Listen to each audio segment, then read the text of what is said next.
আসসালামু আলাইকুম everyone and welcome back to my channel another video. আমাদের অ্যাকুয়ারিয়ামের পানি অনেক পরিমাণে ঘোলা হয়ে যায়, অনেক ক্লাউডি হয়ে যায়, পাশের গ্লাসগুলো দেখতে একদম ঝাপসা হয়ে যায়। এই পানি থেকে অনেক সময় দুর্গন্ধ সৃষ্টি হয়। এখন আমরা কিভাবে আমাদের এই অ্যাকুয়ারিয়ামের পানিকে পরিষ্কার রাখতে পারি? আমি এর আগের ভিডিওতে কথা বলেছিলাম কি কি কারণে আসলে এই পানিটা ঘোলা বা ময়লা হয়ে থাকে। আজকে আমি বলবো কিভাবে আপনি এই পানিটাকে একদম কাচের মতো চকচকে পরিষ্কার রাখতে পারবেন খুব সহজেই মেইনটেইন করে। এই ভিডিওতে বলা জিনিসগুলো আপনি খুব সহজেই মেইনটেইন করতে পারবেন এবং আপনার অ্যাকুয়ারিয়ামের পানি থাকবে এখন থেকে একদম কাচের মতো চকচকে। আপনি মোটামুটি 1 মাস পরে পরে অ্যাকুয়ারিয়ামের পানি পরিবর্তন করলেও কোনো সমস্যা হবে না। আজকের ভিডিওটাতে যে টপিকগুলো নিয়ে কথা বলবো যদি আপনি ভালোভাবে মেইনটেইন করতে পারেন। প্রথমেই বলে নিই, আমি এই চ্যানেলের হোস্ট। আমি মূলত এই ইউটিউব চ্যানেলের মধ্যে মাছ এবং অ্যাকুয়ারিয়াম নিয়েই ভিডিও বানিয়ে থাকি। যারা এই ধরনের ভিডিও দেখতে পছন্দ করেন তারা আমাকে সাবস্ক্রাইব করতে পারেন। চলেন মেইন ভিডিওতে যাওয়া যায়। আমরা বাসায় মাছ রাখি, অ্যাকুয়ারিয়াম রাখি সৌন্দর্যের জন্য।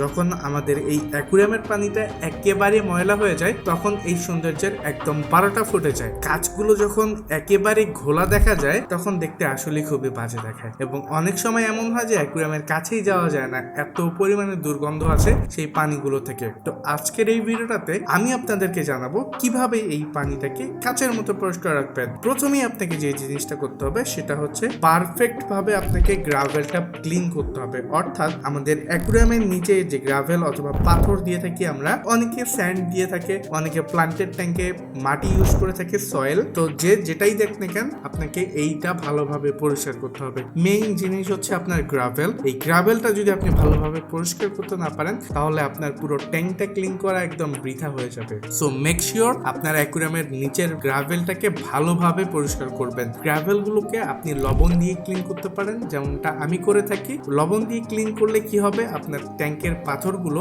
একেবারে চকচকে হয়ে যাবে। যখন আপনি নতুন নিয়ে এসেছিলেন ঠিক সেরকম পর্যায়ে চলে যাবে। এই গ্রাভেলগুলো মনে হবে এখনই যেন বাজার থেকে কিনে নিয়ে আসলেন। সো দেখতে একদম চকচকে হবে। এটারও একটা নিয়ম আছে, চাইলে আমি এই নিয়ে একটা ভিডিও ইনডেপথ বানাতে পারি। তবে মোটামুটি লবণ দিয়ে আপনাকে 5 থেকে 10 মিনিট রাখতে হবে এবং ভালোভাবে ধুতে হবে হাত দিয়ে নাড়িয়ে নাড়িয়ে, তাহলেই এই ময়লাগুলো কেটে যাবে। এন্ড লবণ দেওয়ার পরে অবশ্যই আপনাকে ভালোভাবে লবণগুলো যাতে চলে যায় সেরকম পানি দিয়ে ভালোভাবে ধুয়ে নিতে হবে।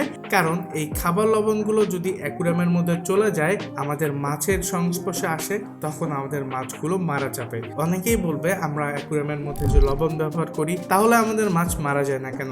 আমরা অ্যাকুয়ারিয়ামে ব্যবহার করি আয়োডিন ছাড়া লবণ, কিন্তু আমরা খাই আয়োডিন যুক্ত লবণ। আয়োডিন যুক্ত লবণ যদি ফিশ পায় তাহলে আপনার ফিশ মারা যাবে।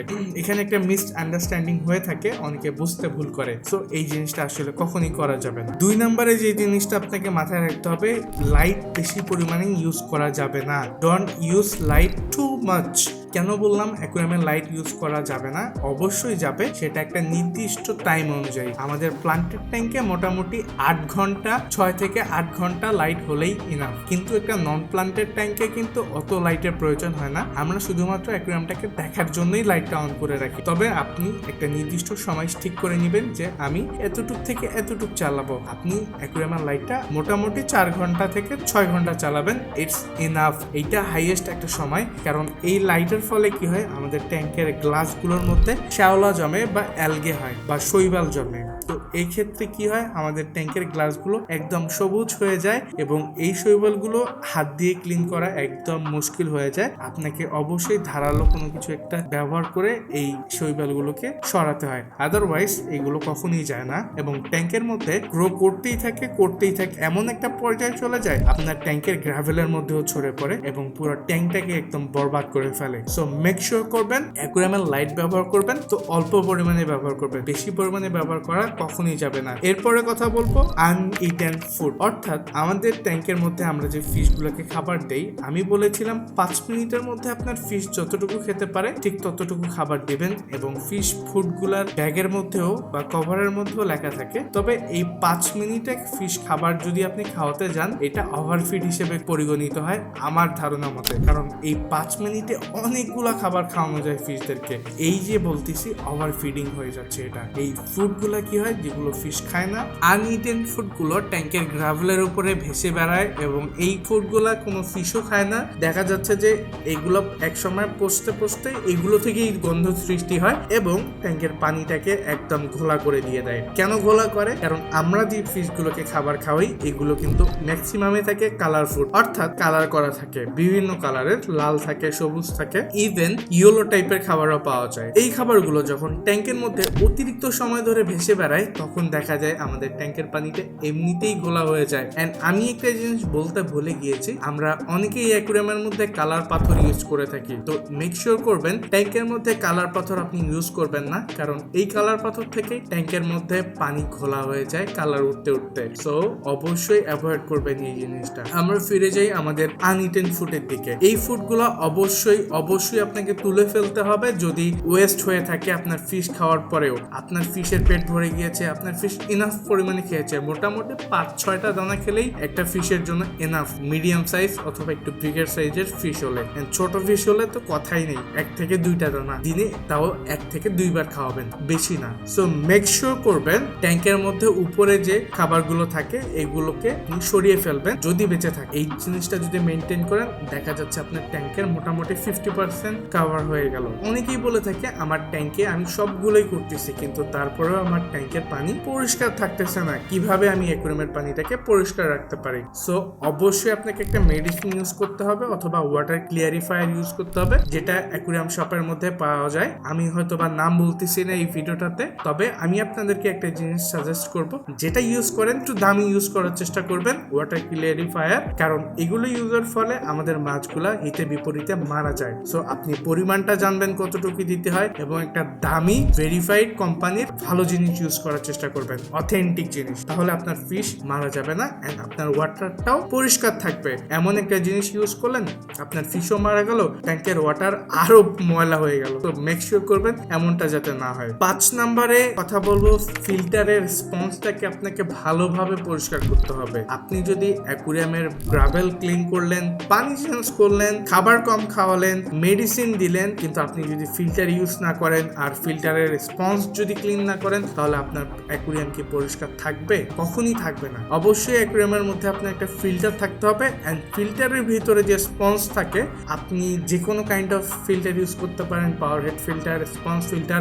এন্ড আপনি যদি অনেক কোটিপতি হয়ে থাকেন বা অনেক বড়লোকস হয়ে থাকেন, আপনার অনেক টাকা আছে বা আপনি একজন কন্টেন্ট বানায় থাকেন, content creator fish related, and আপনি নিজে স্পঞ্জ ফিল্টার ইউজ করেন এন্ড অন্যকে ক্যানিস্টার ফিল্টার ইউজ করার সাজেশন দেন, তাহলে আমি বলবো যে ভাই আপনার যে ফিল্টারই হোক না কেন আপনার ট্যাঙ্কের ফিল্টারটাকে পরিষ্কার করতে হবে প্রপার ওয়েতে। যে স্পঞ্জটা থাকে সেটাকেও ভালোভাবে ক্লিন করতে হবে। এই ফিল্টারের স্পঞ্জ ক্লিন না করলে দেখা যাচ্ছে আমাদের ফিল্টারটাই একদম জাম হয়ে যাবে এন্ড পানি তো আউটলেট দিয়ে বেরই হবে না, অর্থাৎ পানির কোনো ফ্লোই থাকবে না। অনেকে ভাবে আমাদের ফিল্টার নষ্ট হয়ে গিয়েছে, কিন্তু এমনটা না। আমি এটা নিয়ে একটা ইনডেপথ ভিডিও বানিয়েছি, এটা পাওয়ার হেড ফিল্টার ক্লিন করা নিয়ে, সেই ভিডিওটা প্লিজ গিয়ে দেখে আসবেন। সো মেক শিওর করবেন আপনি ফিল্টারটা ভালোভাবে ক্লিন করতেছেন। কিভাবে একটা ফিল্টার ভালোভাবে ক্লিন করতে হয়, পাওয়ার হেড ইন্টারনাল ফিল্টার আমি ক্লিন করা দেখিয়েছি আমার একটা ভিডিওতে, এই কিছুদিন আগে ছেড়ে দিয়েছি ভিডিওটা, প্লিজ আমার চ্যানেলে গিয়ে দেখে আসেন, অনেক বেশি হেল্পফুল হবে আপনাদের জন্য ভিডিওটা আমি মনে করি। সো ভিডিওটা দেখবেন। আর অনেকে যারা জানতে চাচ্ছেন ক্যানিস্টার ফিল্টার কিভাবে ক্লিন করতে হয়, ভাই আমার ক্যানিস্টার ফিল্টার কেনার সামর্থ্য থাকলেও আমি লাগাই নেই, কারণ আমার এত বড় অ্যাকুয়ারিয়াম না যে আমি ক্যানিস্টার ফিল্টার লাগাবো। আর আমার যেহেতু ছোট অ্যাকুয়ারিয়াম, আমার আপাতত স্পঞ্জ ফিল্টার, পাওয়ার হেড ইন্টারনাল ফিল্টার দিয়ে কাজ চলে যাচ্ছে অ্যান্ড এতটাও আমি এক্সপেন্সিভ হই নাই যে ক্যানিস্টার ফিল্টার কিনবো আপাতত এই ছোট ছোট অ্যাকুয়ারিয়ামের জন্য। সো ইনশাল্লাহ একদিন কিনবো, আপনাদেরকেও দেখাবো, আপনাদের সাথে সব বিষয়গুলো আমি শেয়ার করতেছি। আমি জানি আপনারাও আমার সাথে আছেন, আপনারা আমার ভিডিওগুলো দেখতেছেন, অনেক বেশি লাভ অ্যান্ড সাপোর্ট দিচ্ছেন। Thank you so much everyone. And আপনাদের এই সাপোর্টে আমি একটা লাখ লাখ হাজার হাজার ক্যানিস্টার ফিল্টার অ্যান্ড নতুন আরো আবিষ্কার করেও বসে পড়তে পারি, এমন কোনো কথা নাই ভাই, কারণ আমি লাইক কি বলবো, এক্সপেরিমেন্ট করতে পছন্দ করি। So don't do this guys. অবশ্যই কোনো চ্যালেঞ্জ করিয়েন না, আমি নতুন একটা ফিল্টার কোম্পানি দিয়ে দিব ইনশাল্লাহ। সো যাই হোক, ফান করলাম, দেখা হচ্ছে অন্য কোনো একটা ভিডিওতে। আপনি যদি এই জিনিসগুলো ভালোভাবে মেনটেন করতে পারেন তাহলে অবশ্যই আপনার ট্যাঙ্কের ফিশগুলো কখনোই মারা যাবে না অ্যান্ড আপনার ট্যাঙ্কের ওয়াটারটা থাকবে একদম কাচের মতো পরিষ্কার, কখনোই ময়লা হবে না। সো আমি বলতে আসলে মজার দিকে চলে গিয়েছিলাম। যাই হোক, আজকে ভিডিওটা ভালো লাগে সাবস্ক্রাইব করবেন, আমার আমাকে ফলো করতে ভুলবেন না। অন্য কোনো একটা ভিডিওতে দেখা হচ্ছে। আসসালামু আলাইকুম।